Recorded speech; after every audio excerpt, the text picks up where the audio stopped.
Kay birthday man ako ugma, January 5, 1975 ko. Birthday na ako ugma, mo regalo ta sa inyo og swertres pamintin. 3 days lang ha.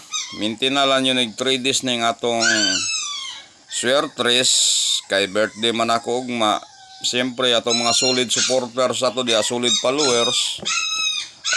While abot tong mga bashers, katulang mga solid followers na to nga karaan naging kayo nagasubaybayan itong programa nga naga-like, comment, share para sa inyo katong mga bashers na to diya nga kuan ayaw mo sabayan ni atong number kay musulod mo sa tuwa mangbahas lang mo sa atong kuan dere sa atong grupo.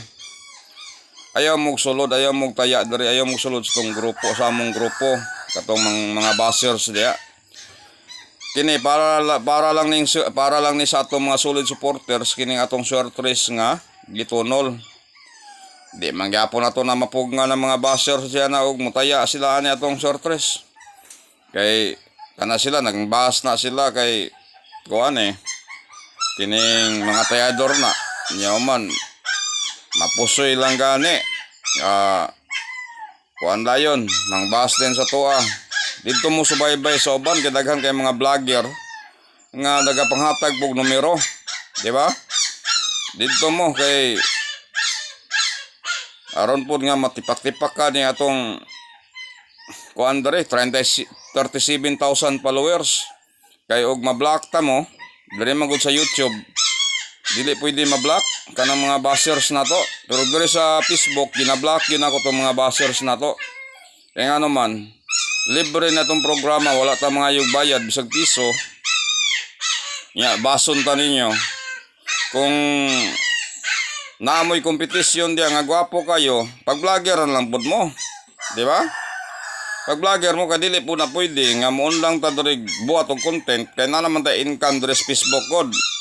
Onya sa YouTube na to monetize na ta marag mudagan karon gikan karon mga isa ka buwan siguro maka-income na pud sa tong YouTube, di ba?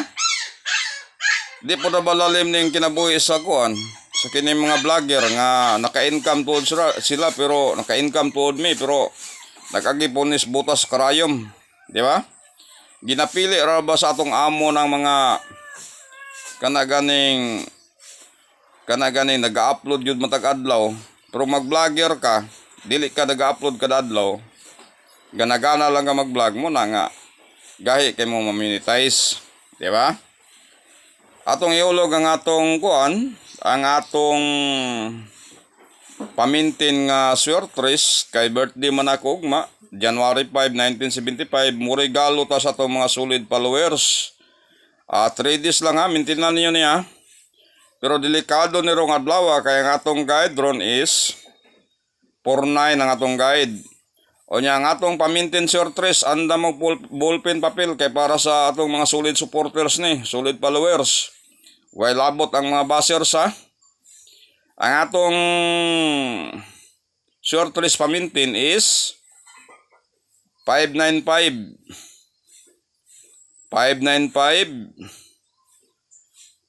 Pwede gyapon na siya mag 955. O niya ang isa kay duha ra man ni kabuok. Rambulan gyapon ninyo. Kini siya plastada ni siya, rambulan gyud ninyo og gis. May na lang pod nga mabakabawi mo sa inyong taya.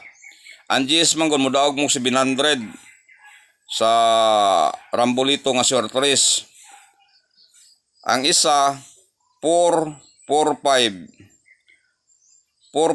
ang isa, pwede gyapon siya mag 544 kung naidoble siya karon 44 o 55 kung naidoble kay nag-eskalera ba gapon no. 767 sa gunso ng eskalera Itong niagi 89 sa gunso ng eskalera basi magdoble ron.